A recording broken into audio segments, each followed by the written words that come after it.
Salam, hər vaxtınız xeyir olsun. Başlayırıq artıq 8-ci sinifin rüfo suallarının izahını verməyə. Bir izahını verə-verə gedəcəm. Birinci sualda deyir ki, tədqiqatçı alim mikroskop altında bir hüceyrəni tədqiq edir. Hansı quruluşun varlığı hüceyrənin eukaryot hüceyrə olduğu haqqında qənaətə gəlməyə kifayət edir. Baxaq, birinci nəyi qeyd edirik? Prokaryot var. Prokaryot nədir? Bakteriya. Bir də var eukaryot. Eukaryot nədir? Bitki, heyvan, göbələk. Bunlara aiddir. Prokaryotda nə var? Yalnız ribosom var. Yəni orqanoid olaraq biz deyirik ki, yalnız ribosom olur. Eukaryotlarda nə var? Eukaryotlarda bütün orqanoidlər olur. Yəni mitoxondri var.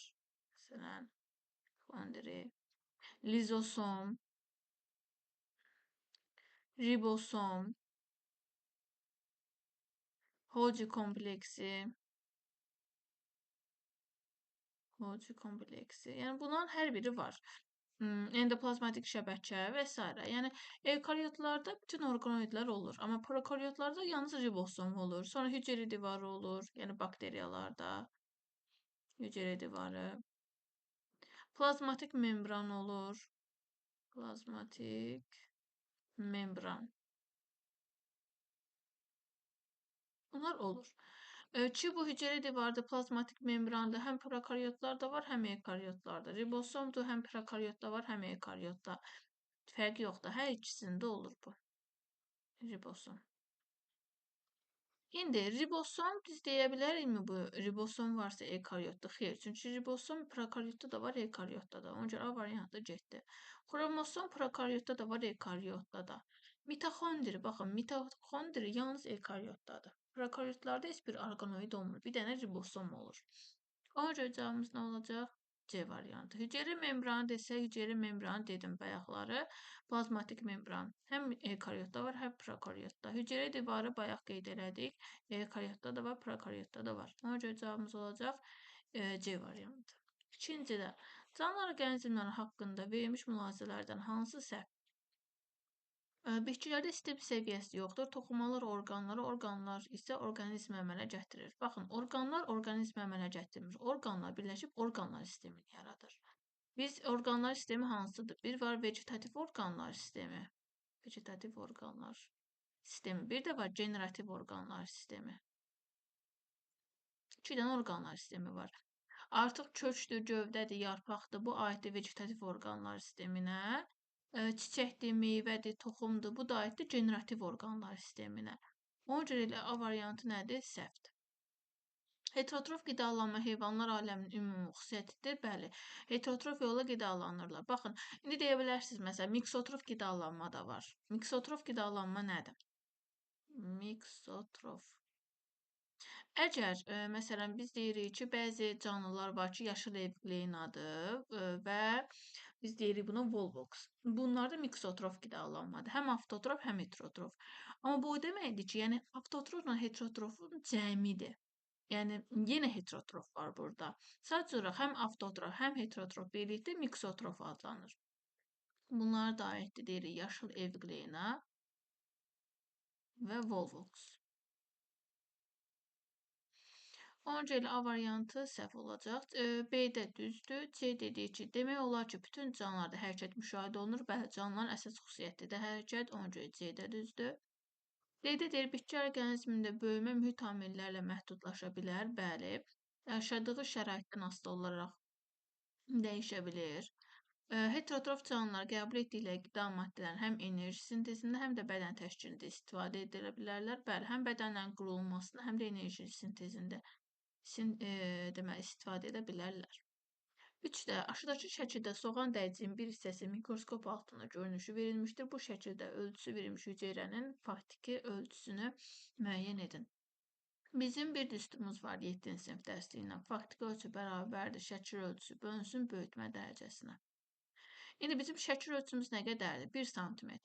1 sm-imizi biz burada variantlarda həm millimetrlə də göstərilib, həm də mikrometrlə də göstərilib. Ona görə hər iki cür tapaq, hansı cavab verilsə onu da götürərik. Bizə 1 sm bizim şəkil ölçümüzdür. 1 sm-imiz neçə millimetrdir? 10 millimetr. Böyütmə dərəcəmiz nə qədərdir? 400 deyir bizə. Qeyd edirəm 400. Onu 400-ə böləndə neçə eləyir? 0,25 nə? Millimetr. İndi mənə 0,25 millimetr veribdir, C-ni götürürəm. Amma ola bilər ki, məsələn, mənə mikrometrlə versin. Mikrometr bəs nədir? 1 millimetrim 1000 mikrometrdir. Bəs 0,25 millimetr neçə mikrometr olacaq? Onda da 0,25-i vuracam 1000-ə. O da eləyəcək nə qədər? 25 mikrometr. İndi 25 mikrometrdə burada harda var? Görürəm ki, variantlarda yoxdur. Yalnız millimetrlə olan var. Ona görə də cavabım olacaq C variantı. 4-də heyvanların təsnifatı ilə məşğul olan bir alim onurğalı bir heyvana rast gəlmişdir. Bu heyvanı müşahidə edərkən qərara gəlir ki, dəri örtüyünü incələmək onurğalı heyvanın sinfini müəyyən etmək üçün ən birinci addımdır. Bu fikirlə əlaqədar verilmiş mülahizələri incələyin və səhv fikri müəyyən edin. Baxaq. Bu üsul balina kimi tük örtüyünü itirmiş su məməlilərini təsnifləşdirərkən müəyyən çaşqınlıq yarada bilər. Bəli, baxın, balinanın tük örtüyü yoxdur. Sonra 7-ci sinif dərsliyində yenə bəzi canlılar verilib, məməlilər verilib ki, onlarda tük örtüyü yoxdur və bəziləri var tikana çevrilib. Yəni dəyişkənliyə uğramış ola bilər. Ona görə də yəni A variantı düzdür. Çünki biz sırf dəri örtüyünə baxıb təsnifləşdirsək, balinada biz biraz çaşa bilərik. Ona görə A variantı düzdür. Sinfi müəyyən etmək üçün daha uyğun ilk addım ətraf sayına baxmaq olmalıdır. Çünki hər bir sinfin özünə məxsus ətraf sayı vardır. Baxın, biz onurğalılardan götürək məsələn. Balıqlarda üzgəcidir. Suda quruda yaşayanlarda ətraf sayı nə qədərdir? Amfibilərdə 8 dənə, daha doğrusu 4 dənə. 2 dənə ön ətraf, 2 dənə arxa ətraf var. Suda quruda yaşayanda 4 ətraf var. 4 ətraf. Sürünənlərdə nə qədərdir? Yenə 4-dür. Sürünənlərdə 4 ətraf. Ki, burada yenə ilanlar da var, ilanların ətrafı yoxdur. İndi onda biz ətraf sayına baxa bilmərik. Çünki sürünənlərdə də 4 ətrafdır, suda quruda yaşayanlarda da 4 ətrafdır, məməlilərdə də 4 ətrafdır. Məsələn, sürünənlərdə ilanları götürsək, ilanlar sürünən olsa da ətrafları yoxdur. Ona görə sırf ətraf sayına baxmaq düzgün olmayacaq. Ona görə cavabımız nə olacaq? B variantı. İstisnaları nəzərə almaq üsulu əlverişlidir. Çünki onurğaların hər bir sinfin özünə məxsus dəri örtüyü və törəmələri vardır. Bəli, çünki dəri örtüyü bəzilərində ümumiyyətlə reduksiya, yəni dəri örtüyü tük örtüyü yoxdur. Bəzilərində məsələn çanaq var, bəzilərində lələklərləndir. Məsələn, bayaq dedik ki, sürünənlər sinfində məsələn pulcuqlarlandır, amma bəziləri vardır ki, məsələn timsahlarda daha da gərinləşmiş dəri örtüyü vardır. Ona görə istisnaları nəzərə almaq əlverişlidir. Bu düzdür. Əgər canlının nəm pulcuqsuz dəri örtüyü varsa, ilkin olaraq bu canlı suda quruda yaşayanların sinfinə aid olduğu qənaətinə gəlmək olar. Bəli, suda quruda yaşayanlarda dəri örtüyü yoxdur. Yəni ya da dəri örtüyü var da üzərində hansı bir dəri törəməsi olmur və pulcuqsuz ümumiyyətlə nəm dəri olur. Ona görə də elə D variantı da düzdür. 7 deyir, əgər canlının dərisi tük və lələk örtüyünə malikdirsə, demək olar bu canlının bədən temperaturu sabit olduğunu demək olar. Baxaq. İndi burada 2 dənə qeyd yazaq. Bizim bir bədən temperaturuna görə biri var istiqanlı canlılar. İstiqanlı. Bir də var soyuqqanlı. İstiqanlı nədir, soyuqqanlı nədir? İstiqanlılarda bədən temperaturu sabitdir. Məsələn, məməlilər və quşlar istiqanlıdır. Özümüzdən misal göstərsək, tutaq ki, bizim başqa bir ölkəyə də getsək, burada da yəni qalsaq, bədən temperaturumuz eynidir. 36,6, 36,5. Yəni bizim bədən temperaturumuz dəyişmir. İstəyir müəyyən fəsillərdə qış olsun, yaz olsun, yay olsun, payız olsun, fərqi yoxdur da. Bizim bədən temperaturumuz dəyişmir. Həmçinin bu quşlara da aid. Ona görə quşlar və məməlilər istiqanlı canlılardır. Ancaq, məsələn, amfibilərdir, yəni suda quruda yaşayanlardır, sürünənlərdir, sürünən. Bunlar isə soyuqqanlıdır. Məsələn, ilanları götürsək, ilanlarda da soyuqqanlılıq var. Məsələn, onlarda necədir? Hava soyuq olduğu zaman isti yer axtarırlar.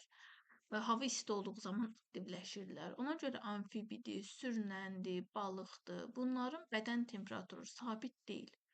Ona görə bunlar necədirlər? Soyuqqanlıdırlar. İndi baxaq. Bizə bayaq nə deyirdi? Deyirdi ki, əgər canlının dərisi tük və ya lələk örtüyü ilə mayeşdirsə, demək olar bu canlının bədən temperaturu sabit olduğunu demək olar. Bəli, demək olar. Çünki tükdürsə məməlidir, lələkdirsə də quşdur. Ona görə Y variantı da düzdür. Cavabımız səhv istədiyi üçün cavabımız olacaq B variantı. 5-də məməlilərdə həzm kanalının uzunluğuna, şöbələrinin ixtisaslaşmasına və quruluşuna təsir edən amillərdən biri və başlıcası qidanın növüdür. Məsələn, ot yeyən məməlilərin həzm kanalı nisbətən uzun olur və əksəriyyətində çor bağırsaq yaxşı inkişaf etmiş olur. Baxın, çor bağırsaq yaxşı inkişaf etmiş. Hansında burada yaxşı inkişaf eləyib? Baxdığımız zaman istər 1-də burada çor bağırsaq yaxşı inkişaf eləyib, istərsə də 2-də bu hissədə çor bağırsaq yaxşı inkişaf eləyib. İndi baxaq davamına baxaq. Bitki orqanizminin əsas komponenti selluloza maddəsini parçalayan mikroorqanizmlər həzm kanalının hər hansı şöbəsində yaşayaraq onu parçalayır. Çünki ot yediyi üçün selluloza daxil olur da qida olaraq. Gövşəyən ot yeyən məməlilərin mədəsi çox geniş olur və şöbələrə ayrılır. Gövşəyən məməlilərdə mədəsi 4 dənə kameradan ibarətdir. Bunlar hansıdır? İşkəmbə, tor, qat-qat və qursaq. 4 dənə hissədən ibarətdir. Baxdığımız zaman görürük ki, burada ikincidə həqiqətən 4 dənə hissədən ibarətdir. İşkəmbə, tor, qat-qat və qursaq. Ona görə deməli bu gövşəyən məməlidir. Bu deməli bizim ot yeyən məməlimizdir. Yəni gövşəməyən ot yeyən məməli. Gövşəməyən. Daha sonra deyir ki, gövşəməyən ot yeyən məməlilər isə çor bağırsaq uzanır və genişlənmiş olur. Gördüyünüz kimi uzanıb və genişlənir. Aşağıdakı şəkildə müxtəlif məməlilərə xas həzm kanalı sxemləri verilmişdir. Hansı sxemlər ot yeyən məməlilərə aiddir? Gördüyünüz kimi ot yeyən məməli bir birincidir, bir ikincidir. Bu gövşəməyəndir, digəri ikinci isə gövşəyən ot yeyən məməlidir. Ona görə cavabımız olacaq 1 ilə 2 D variantı. Deməli, 6-da deyir, sağ qalmaq üçün canlıların mühitlə qazlar mübadiləsi mütləqdir. Bunun üçün xüsusi uyğunlaşmalar var. Heyvan orqanizmi mürəkkəbləşdikcə mübadilə səthini, effektliyini artırmaq üçün xüsusi uyğunlaşmalar var. Aşağıdakı sxemdə balığın qəlsəməsinin sxemi verilmişdir. Sxemdən istifadə edərək verilmiş sualı cavablandırın. Qəlsəmə nədən ibarətdir? 3 hissədən. Bir balığın qəlsəməsindən söhbət gedir. Qəlsəmə qövsündən, qəlsəmə yarpaqcıqlarından, qəlsəmə yarpağı və qəlsəmə dişçiyindən.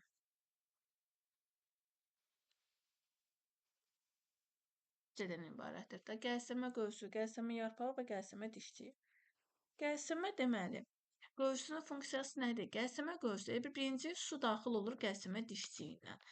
Bu hissəyə daxil olduğu zaman qəlsəmə dişçiyi su ilə birlikdə gələn hər hansı bir qida ola bilər, nəsə yosun ola bilər, ya mikroorqanizm ola bilər.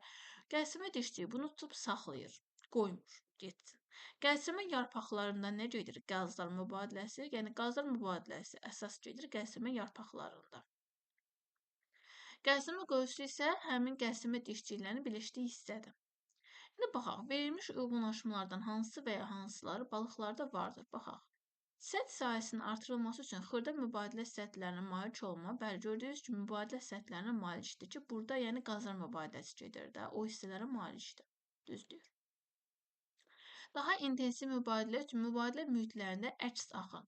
Şəkildə görürsünüz ki, burada bir-birini görürsünüz əks istiqamətdə axınıdır. Biri bu tərəfə, digəri bu tərəfə gedir və burada nə gedir? Mübadilə məhsullarına, yəni mübadilə, oksigen və karbon qazı mübadilə məhsulları gedir ki, bunun əks axını baş verir. 2 də düzdür. Mübadilə səthlərinin nəm olması üçün seli ifrazı, xeyr, burada seli ifrazı baş vermir. Qazlar mübadiləsi intensivləşdirmək üçün həzm kanalından bütövlükdə ayrılma. Həzm kanalından xeyr. Baş vermir. Bu da 4-də səhvdir. Ona görə 1 ilə 2-dir düzgün cavabımız. Bu da olacaq A variantı. 7-də ifrazat bədənində baş verən mübadilə proseslərinin lazımsız və artıq məhsullarını bədəndən kənarlaşdırmaqdır. Baxın, ifrazat prosesi zamanı mübadilə məhsulları, yəni tam parçalanmış məhsullar artıq bədəndən kənarlaşdırılır. Bunlar məsələn sudur, sonra amoniakdır, silik turşusudur, silik cövhəridir, bunlar aiddir. Nişasta burada parçalanmır. Yəni daha doğrusu nişasta parçalanır burada. Bütöv şəkildə biz qidalandığımız zaman nişasta bütöv şəkildə bizim bədənimizə getmir. Parçalana-parçalana gedir. Çünki nişasta polimer bir birləşmədir, mürəkkəb bir maddədir, polisaxariddir. Parçalanır monosaxaridə, yəni nəyə? Biz deyirik qlikozaya parçalanır. Yəni bu parçalanmır. Ona görə nişasta bütöv şəkildə bizim bədənimizə daxil olmur, parçalanaraq gedir. Ona görə hansı maddə bədəndən ifrazat sistemi ilə kənarlaşdırılmır, nişasta kənarlaşdırılmır. 8-də transpirasiya intensivliyinə birbaşa təsir etməyən amil hansıdır? Transpirasiya nədir? Suyun buxarlanması. Və suyun buxarlanması da gedir harda? Ağızcıqlarda. Temperatur təsir eləyir. Çünki temperatur artdığı zaman transpirasiya da artır. Külək təsir eləyir. Karbon qazının miqdarı. Karbon qazının miqdarı uşaqlar fotosintezə təsir eləyən amildir. Bizdə hətta dərsliyimizdə qrafik olaraq göstərilmişdir. Bir müddət təsir eləyir, yəni bir müddət artır karbon qazının miqdarı artdıqca fotosintez də artır, amma daha sonra isə təsir etmir. Belə bir qrafik var idi. Amma yenə deyirəm, bu fotosintezdə var idi, transpirasiyada deyil. Ona görə olacaq nə? C variantı. Havadakı rütubətin miqdarı bəli. Rütubətin miqdarı transpirasiyaya əks mütənasibdir. Çünki rütubət nə qədər çox olarsa, suyun buxarlanması o qədər zəifləyər. Ona görə təsir eləyir. Ağılcıqların alt və ya üst səthdə yerləşməsi. Bu da təsir eləyir. Çünki transpirasiya, yəni suyun buxarlanması ağılcıqlarda gedir. Ağılcıqların da harda yerləşməsi bizə deyirik ki, demək transpirasiyaya təsir etmiş olur. 9-da Əhməd adlı şagird yeni cücərimi böyüyən buğda bitkisini şüşə qabla örtmüşdür. Müəyyən zaman keçdikdən sonra yarpaqların kənarlarında və ucunda şüşə qabın divarlarının içəri səthində su damlacıqları müşahidə olunmağa başlanmışdır. Təcrübənin sxemli şəkildə təsvir edilmişdir. Əhməd nəticələri ilə belə izah etmişdir ki, yarpağın kənarlarında xüsusi dəliklər vardır ki, bunlara hidatot deyilir. Hidatot nədir? Baxın, hidatot, məsələn, bu tutaq ki, yarpaqdır. Yarpağın qıraqlarında olan bu hissələr hidatotlardır. Qıraqlardan, yəni çıxıntılar. Hidatotlar birbaşa ksilin borlarına birləşmişdir. Ksilin borları niyə birləşir? Çünki ksilin borlarına su və mineral maddələr hərəkət eləyir. Yarpağı əhatə edən hava mühitində su buxarının miqdarı çoxaldıqca transpirasiya aşağı düşür və burada kök təzyiqinin əhəmiyyəti artır. Bəli, düzdür. Kök təzyiqinin qislemə vurduğu su yarpaq kənarlarından damlacıqlar şəklində ayrılmağa başlayır. Bu damcılar şəklində ayrılması qutbasiyadır. Bununla əlaqədar verilmiş fikirlərdən hansının səhv olduğunu müəyyən edin. Əhmədin izahı yanlışdır. Çünki havadakı buxar kondensasiya edərək şüşə qabının içəri səthinə və yarpağın səthinə yapışmışdır. Yarpağın səthinə yapışmayıb uşaqlar. Buna yapışdığı yer yarpağın hidatotlarıdır. Yarpağın səthində deyil bu. Ona görə elə nədir? A variantı səhvdir. Yarpağın kənarlarındakı damcının tərkibi analiz etmək lazımdır. Əgər onun tərkibi ksilem şirəsi ilə eyni olsa, Əhmədin izahı düzgündür. Bəli, yarpağın kənarı, bayaq dediyim sizə, yarpağın hidatotlarından yapışıb. Yarpağın səthi deyil, bu kənarıdır. Və biz bu suyu araşdırdığımız zaman, əgər ksilem şirəsi ilə gələn suyun tərkibi ilə eyni olsa, bəli, düzdür. Yəni Əhmədin izahı düzgündür. Əhmədin izahı düzgündür, çünki bitki tərəfindən buxarlandırılan su qabın içərisindəki havada qalaraq qabın içərisindəki rütubətin miqdarını artırır ki, bu da qutasiyaya səbəb olur, bəli. Əhmədin izahı düzgündür, çünki bu şeyh olsaydı, damcılar yarpağın kənarında və ucunda yox, bütün səthlər rast gəlinərdi, bəli. Gördüyünüz kimi hidatotlarda, yəni qıraqlarında, kənarlarındadır. Əhmədin izahının düzgün olduğunu yoxlamaq üçün bir sıra amillərin tənzimlənməsi və nəzarət altında saxlanılması vacibdir. Bəli. Bir sıra amillər deyəndə, məsələn, biz küləkdir, qabın daxilində olan temperaturdur. Biz bunun hamısını nəzərdə tutmalıyıq. Ona görə Y, B, C, B variantlar düzdür, amma A variantı isə nədir? Səhvdir. 10-da aşağıdakı şəkildə tozlanma mexanizmi verilmişdir. Bu tozlanma haqqında verilmiş fikirlərdən hansı doğru deyil? Bu hansı tozlanmadır? Həşəratla tozlanma. Həşəratla. Həşəratla tozlanmada uyğunlaşmalar hansılardır? Birinci olaraq, burada nə baş verir həşəratla tozlanmada? Biz deyirik ki, əsasən dişicik hissəcikləri, yəni dişicik erkəkcikdən hündürdə yerləşir. Dişicik erkəkcikdən hündürdə yerləşir. Hündür. İkinci, bunların ləçəkləri əlvan rəngdə olur. Əlvan rəngdə olur. Əgər məsələn lalə, xaşxaş kimi bitkilərdə onlarda gözəl qoxu olmasa belə ləçəkləri əlvan olur. Ona görə də yəni bitki onun ləçəklərinin gözəl görünüşünə görə gəlir onu tozlandırır. Yəni qoxu olmur, amma ləçəklər əlvan olur. Ona görə üçüncü qoxu gözəl olur, yəni nektarlı olur, gözəl qoxusu olur. İndi baxaq, dişicik ağacıqları adətən erkəkciklərdən hündürdə yerləşir. Bəli, düzdür. Dişicik və erkəkcik adətən fərqli vaxtlarda inkişafını tamamlayır. Bəli. Eyni vaxtda inkişafını tamamlayan öz-özünə tozlanmadır. Amma çarpaz tozlanmada fərqli vaxtlarda inkişafını tamamlayır. İndi həşəratla tozlanma da çarpaz tozlanmanın növü olduğu üçün bəli, fərqli vaxtlarda tamamlayır. Tozuq dənəcikləri adətən çox yüngül və hamar səthli olur. Baxın, çox yüngül olan küləklə tozlanmadır. Ona görə C variantı səhvdir. Çünki bizdə həşəratla tozlanmadan söhbət gedir, küləklə tozlanmadan söhbət getmir. Bu çarpaz tozlanma mexanizmidir. Bəli, həşəratla tozlanma çarpaz tozlanmanın bir növüdür. Bu cür tozlanan bitkilərdə adətən tozlandırıcını cəlb etmək üçün xüsusi uyğunlaşmalar olur. Bayaq dediyim kimi ləçəklər əlvan olur, qoxusu gözəl olur, nektarlıqlar olur. Ona görə Y variantı da düzdür. Aşağıda cinsi çoxalma xüsusiyyətləri verilmişdir. Bu xüsusiyyətlərdən hansı cinsi çoxalma qeyri-cinsi çoxalma üzərində üstünlüyüdür? Birinci gəlin baxaq cinsi çoxalma nədir, qeyri-cinsi çoxalma nədir? Deməli, cinsi çoxalma. Cinsi, bu da qeyri-cinsi. Cinsi çoxalma zamanı 2 dənə valideyn fərdi iştirak edir. 2 valideyn, yəni bir erkək, bir dişi və qametlər burada. Qametlər əmələ gəlir.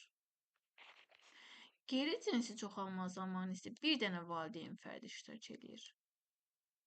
Bir valideyn. Burada qametlər əmələ gəlmir. Gəlmir. Yəni birində qametlər əmələ gəlir cinsi çoxalmada, amma qeyri-cinsi çoxalmada qamət əmələ gəlmir. İndi baxaq, müxtəlif xüsusiyyətlərə malik fərdlərin əmələ gəlməsi. Bəli, cinsi çoxalma zamanı həm ana, həm atadan olan əlamətlər birləşdiyi üçün burada müxtəlif xüsusiyyətlərə malik fərdlər əmələ gəlir. Amma qeyri-cinsi çoxalmada bir dənə valideyn fərd iştirak elədiyi üçün bir dənə burada istisna calaqla çoxalmadır. Calaqla çoxalmada 2 dənə valideyn fərdi iştirak eləyir. Amma qalanın hər birində bir dənə valideyn fərdi iştirak eləyir. Amma yenə də qeyri-cinsi çoxalmada müxtəlif xüsusiyyətlərə malik fərd yaranmır. Çünki yəni bir valideyn fərdi iştirak elədiyi üçün valideyndə nə əlamət varsa, onlardan gedir də yəni. Ona görə A variantı düzgündür. Bir dənə calaqla çoxalmanı da qeyd edeyim. Calaqla çoxalmada 2 dənə bitkidən istifadə olunur. Biri var, kökü torpaqda olan bitki. Bu adlanır calaq altı.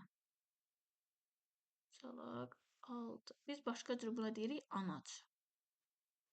Bir də var ona caladığımız, calanan bitki. Bu isə adlanır qələm və yaxud da calaq üstü.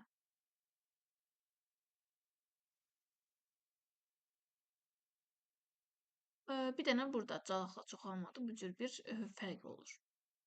Daha uzun müddətdə baş verməsi, xeyr. Baş vermək üçün 2 valideynə ehtiyac duyulması, 2 dənə valideynə ehtiyac duyulur. Amma qeyri-cinsi çoxalmada da, calaqla çoxalmada 2 valideyn fərdi ehtiyacı duyulur. Ona görə bu da deyil. Südləşmə, dişinin tapılması üçün proseslər enerji xərclənməsi, bu yenə üstünlük deyil. Əgər yaşayış şəraiti dəyişmirsə, cinsi çoxalma bütün xüsusiyyətlərlə qeyri-cinsi çoxalmadan üstündür. Yəni bunu da tam olaraq deyə bilmərik. Ona görə cavabımız olacaq elə A variantı. 12-də qırışıkimlər nəsil növbələşməsinin sxemi aşağıda verilmişdir. Qırışıkimlərdə nəsil növbələşməsində birinci qeyri-cinsi nəsil gəlir, daha sonra cinsi nəsil gəlir. Cinsi. Burada gəlin belə bir yenə qeyd yazım. Bəzən məsələlərdə məsələn düşə bilər sizin qabağınıza 2N, yəni diploid xromosom dəsti olan hüceyrələr, bir də N, yəni haploid xromosoma malik olan hüceyrələr. Diploid və haploid.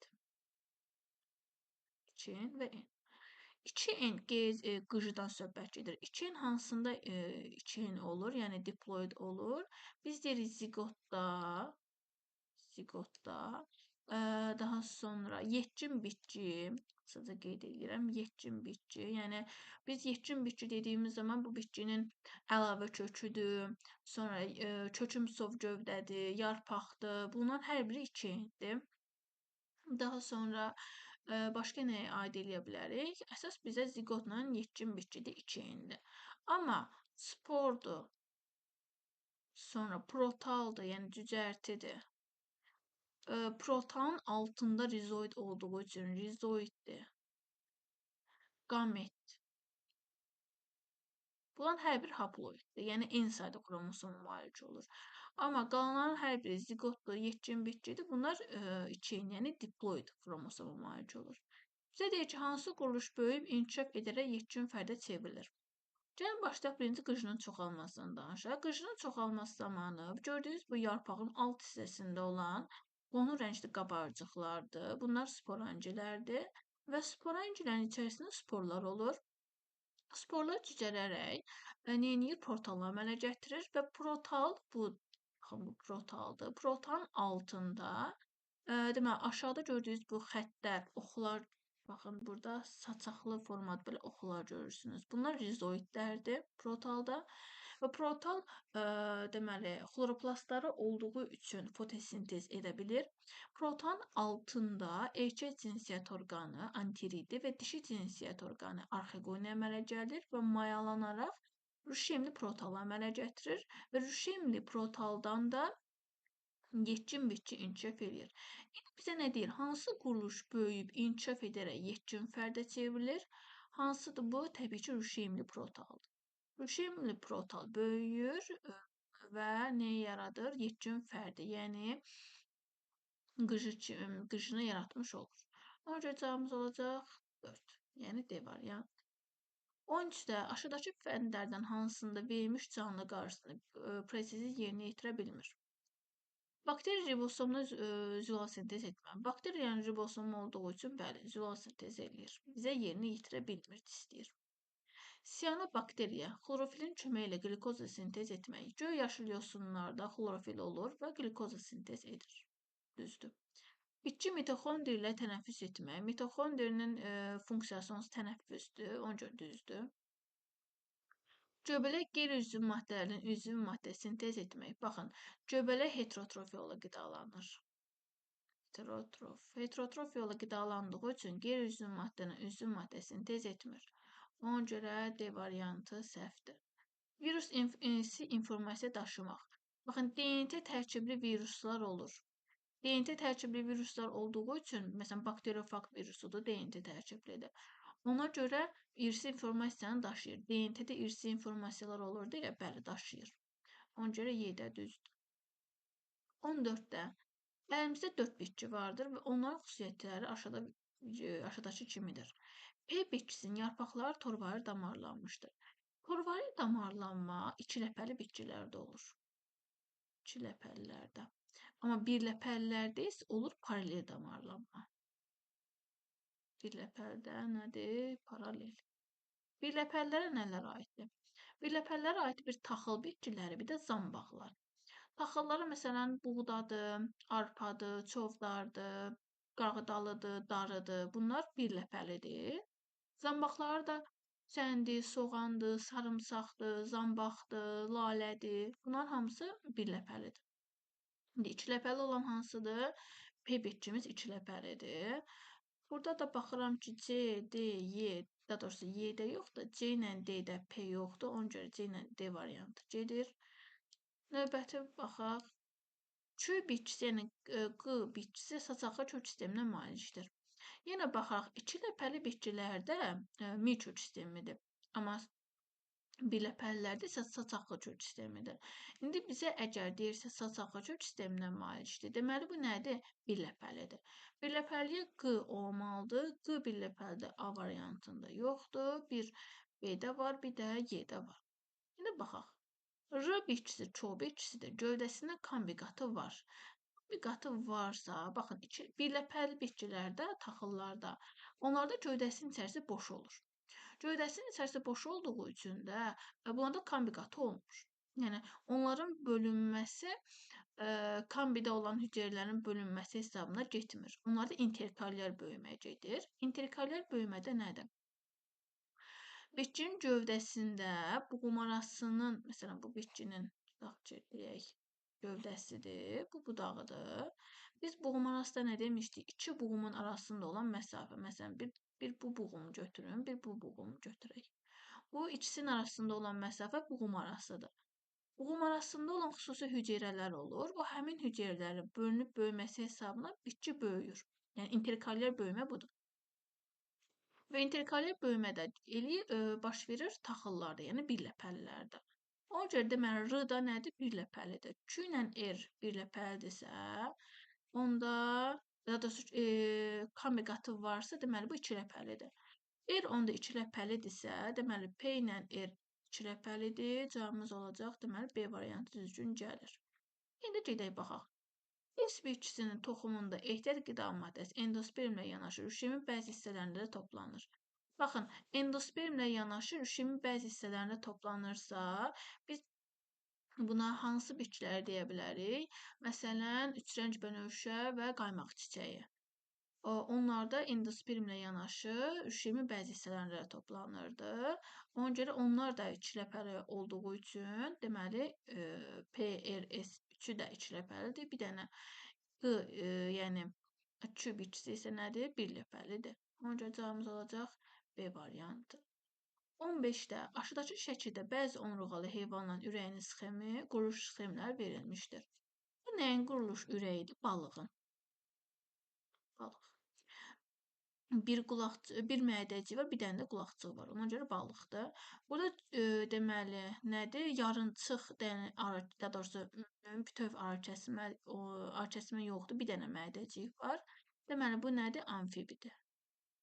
Şəkillərə diqqət yetirin. Bu amfibidir. Çünki arıkəsmə yoxdur, gördüyünüz kimi bütövdür. Burada yarımçıq arıkəsmə var. Tam deyil, amma yarımçıqdır. Deməli bu nədir? Sürünəndir. Sürünənlərdə yarımçıq arıkəsmədir. Amma suda quruda yaşayan amfibilərdə ümumiyyətlə arıkəsmə olmur. Gəlirik nəyə? Bunlar isə nədir? Quşlarla məməlilərinki. İndi bizə nə deyir? Hansı canlının bədəndə yalnız bir qan dövranı var? Baxın, balıqlarda qan dövranı, bir qan dövranı olur. Bir qan dövranı. Amma suda quruda yaşayandır. Suda quruda yaşayan. Sürünən, quş, məməli. Bunlarda isə bu dördündə nədir? 2 qan dövranıdır. 2 qan. İndi bizə bir qan dövranı da dedik balıqlarda olur. Ona görə cavabımız olacaq A variantı. 16-da deyir, Tofiq ilə Rafiq uşaqlıq dostlardır. Onlar yaşadıkları binanın həyətində dostluqların nişanı kimi tezcə böyüyən ağacın gövdəsinin qabığında T və R hərflərini cızmışdılar. Uzun illər sonra onlar yenə uşaqlıqlarını keçdiyi bu həyətdə görüşdülər. Üzlərini cızdıqları ağac uzanıb, enlənib, qol budaq atmağına baxmayaraq cızdıqları T və R hərfi yenə də təxminən eyni hündürlükdə qalmışdır. Bunun səbəbi necə izah olunur? Deməli, biz bilirik ki, gövdənin böyüməsi iki istiqamətdə gedir. Bir uzunluğa böyümə var, bir enlinə böyümə var. Uzunluğa böyümə təpətumurcunun hesabına gedir, enlinə böyümə kombin hesabına. Yəni kombiqatın hesabına bitki enlinə böyüyür, təpətumurcunun hesabına isə bitki uzunluğa böyümüş olur. Bizə nə deyir? Bizə deyir ki, gəlib görüb ki, ağac uzanıb, amma qol budaq atıb, ancaq T ilə R hərfi eyni hündürlükdə qalıb. Deməli, biz bilirik ki, bitki uzun, əsasən də iki ləpəli bitkilərdən söhbət gedir burada. Çünki bir ləpəli bitkilərdə kambi qatı olmur, yəni gövdənin içərisi boş olur. Amma iki ləpəli bitkilərdə uzanır, uzunluq istiqamətdə uzanır. Amma eninin istiqaməti kambin hesabına görə böyüdüyü üçün neçəyə keçirsə keçsin, fərqi yoxdur. Uzuna doğru böyüyəcək, amma eninə doğru, yəni nə yazırsa yazın, o dəyişməyəcək. Bu iki ləpəli bitkidir, bu ucdan böyür. Buna görə də cızdıqları hərflər yerində və təxminən eyni hündürlükdə qalmışdır. Bəli. Çünki eninə böyüməsi kombin hesabına gedəcək. Eninə istiqamətdə bölünəcək. Yəni məsələn, biri var belə, eninə bölündüyü zaman bu istiqamətdə olacaq. Yəni mən bunu burada nəsə bir şey yazsam belə, yenə eninə istiqamətdə bölündüyü zaman yenə bu hissə eyni formada qalır. Dəyişiklik olmur. Çünki en böyüyürdü, uzun böyümür. Uzunluq istiqamətdə böyüməsi isə təpə tumurcuğun hesabına böyüyür. Yəni təpə tumurcuq nədir? Bu hissə. Bu hissə böyüyür.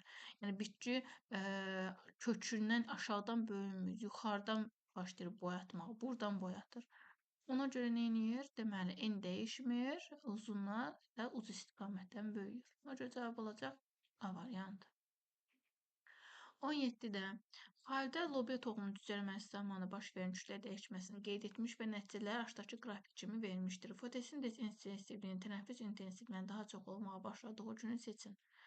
Deməli, artıq bir fotosintezdir intensivliyinin tənəffüs intensivliyindən daha çox olmağa başladığı gün. Bu deməkdir ki, bitki artıq fotosintez eləməyə başlayır. Nə zaman bitki fotosintez eləyər? Əgər bitki yəni böyüyə-böyüyə gedir, birinci toxumdur. Toxumu əkdiyimiz zaman bitkinin toxumun aşağı hissəsindən çıxacaq əsas kök. Bu zaman nə olur? Ehtiyat qida maddəsi azalır. Sonra başlayacaq gövdə çıxmağa bitkinin, yəni cücərdikdən sonra aşağıdan kök çıxacaq, yuxarıdan gövdədə çıxacaq rüşeym tumurcuğundan. Artıq daha sonra isə ləpə yarpaqlarına nə çıxır? Artıq ləpə yarpaqlarından iç yarpaqlar çıxmağa başlayır. Yəni bu zaman nə baş verir? Quru toxum kütləsi artıq ən minimum azala-azala gedir. Artıq yarpaq çıxdıqdan sonra fotosintez eləməyə başlayır. Yəni fotosintez prosesi yaranır. Bizə indi nə lazımdır?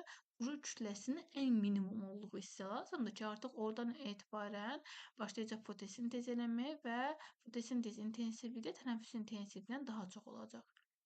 Buna görə də cavabımız burada 6-da minimum hissədədir. 6-dan sonra başlayır yavaş-yavaş qalxmağa. Ona görə cavabım olacaq C variantı. Bitkilərdə qazlar mübadiləsi mərciməyə və ağaclıqlarda aparılır. Onların həyata keçirdikləri qazlar mübadiləsi haqqında verilmiş fikirlərdən hansı yanlışdır? Ağaclıqlardan karbon qazının hər iki istiqamətdə keçidi baş verir. Baxın, insan fotosintez, daha doğrusu bitki fotosintez zamanı nə edir? Karbon qazını udur və oksigeni verir. Yəni karbon qazının suyun birləşməsindən nə yaranır? Üzvü maddə və oksigen. Yəni ağaclıqlar karbon qazının hər iki istiqamətdə keçidi baş verir. Fotosintezdə karbon qazını udur. Tənəffüsdə nə edir? Oksigeni alır, karbon qazını verir. Yəni hər iki istiqamətlə gedir də. Həm karbon qazını udur, həm karbon qazını verir. Deməli, A variantı düzdür.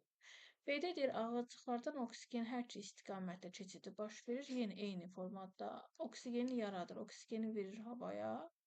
Demək, fotosintez zamanı. Tənəffüs zamanı oksigeni udur.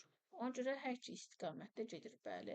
Ağaclıqlardan su buxarının çölə doğru keçidi baş verir. Suyun buxarlanması baş verir, transpirasiyada çölə doğru keçidi baş verir, düzdür. Mərciməklərdə oksigen içəriyə doğru keçidi baş verir, bəli, tənəffüs olduğu üçün içəriyə doğru keçidi olur, düzdür. Mərciməklərdən su buxarını içəriyə, baxın, mərciməklərdən keçid baş vermir, ağaclıqlardan olur. Çünki transpirasiya ağaclıqlarda gedir, mərciməklərdə getmir. Ona görə cavabımız nə olacaq? Y variantı. 19-da həyəcanlanan bir insanda aşağıdakı proseslər baş vermişdir. Deməli, həyəcanlanan bir insandırsa nə olacaq? Artıq ürək döyüntüsü artacaq. Ürək döyüntüsü artırsa, biz bilirik ki, ürək döyüntüsünün artması simpatik sinirlərlə bağlıdır. Simpatik sinir zamanı ürəyin döyüntüsü artır, yəni ürəyin işi güclənir, qalan hər bir şeyin işi zəifləyir. Bronxların genişlənməsi baş verir, bəli, çünki ürək döyüntüsü artdığı zaman, yəni həyəcanlandığı zaman tez-tez nəfəs alıb verdiyi üçün bronxlar genişlənir, bəli. 2 düzdür. Həzm şirələrinin deməli ifrazın sürətlənməsi. Xeyr, həzm şirələrinin ifrazı sürətlənmir, əksinə zəifləyir. Ona görə deməli 3 səhvdir. Böyrəküstü vəzin beyin maddəsinin fəaliyyətinin sürətlənməsi. Adrenalin söhbət gedir. Burada bəli, adrenalin sürətlənir. Çünki biz belə deyirik də, beyin hissəsi beyin qatı 2 dənə maddə ifraz edir. 2 hormon. Bir var adrenalin, bir var noradrenalin. Beyin maddəsi fəaliyyəti sürətlənir, adrenalin bəli, sürətlənir. 14-də düzdür. Sidik hissəsinin divar əzələlərinin yığılması. Həyəcanlı bir insanda yığılmır. Əksinə boşalır. Onca bu da baş vermir. Hansı proseslərin baş verməsi bu insanın avtonom sinir sistemi tənzimində problem olduğunu göstərir. Yəni, bu onu deməyə çalışır ki, bu baş vermir. Hansında baş vermir? Hansı proseslər baş vermir? 3-cü və 5-ci proseslər baş vermir. Onca cavab olacaq D variantı. 20-də avtoqəza zamanı zədələnmiş bir insan bütün həyat funksiyalarının yerində olduğu müəyyən edilir və xəstəxanadan evə buraxılma qərarını alır. Vaxtdan koridora çıxdıqda o yaxından səsini eşidir, ancaq səsin hansı tərəfə gəldiyini müəyyən edə bilmir. Deməli, nə baş vermir bunda? Səmt refleksi olmur. Səmt refleksi. Səmt refleksi olmursa, səmt refleksi olmayan hansındadır? Və səmt refleksi. Ümumiyyətlə, gəlin elə yazmışkən, hər bir deməli, beynin funksiyalarını qeyd eləyək. Deməli, uzunsov beyin. Uzunsov beynin işi nədir? Orqanlar sistemi işini tənzimləyir. Orqanlar sistemi. Ona görə sizdən soruşulsa ki, hansı zədələndiyi zaman insana ölümlə nəticələndir, deyirsiniz uzunsov beyin. Uzunsov beyin zədələnməsi insanı ölümlə nəticələndirir. Orqanlar sistemi işi və deyirik ki, mürəkkəb deməli müdafiə refleksləri. Müdafiə refleksi. Müdafiə refleksi nədir? Asqırma, öskürmə. Bunlar uzunsov beyin tərəfindən idarə olunur. Sonra orta beyin. Orta beyin nəyə idarə eləyir? Orta beyin. Skelet əzələlərinin tonus və işıq və səs qıcıqlarına qarşı səmt refleksi. İndi gördüyünüz kimi burada səsin hansı tərəfdən gəldiyi müəyyən edə bilmirsə, yəni səmt refleksi baş verməyibsə, bu nə olacaq? Orta beyin və C variantı olacaq. Sonra ara beyindirsə, ara beyin nəyi təmin edir? Qoxudan başqa bütün hissiyatlar, bütün hissi impulslar, daha sonra görmə qabaraltı, hipotalamus adlanan sahəni və biz deyirik ki, mürəkkəb hərəki refleksi. Hərəki refleks nədir? Yerimə, qaçma, tullanma kimi refleks idarə edir ara beyin. Beyinci idarə edir müvazinəti. Yəni, müvazinət dediyim zaman yerdə durmağını da müvazinəti tənzimləyir. Onca cavabımız 20-də olacaq C variantı.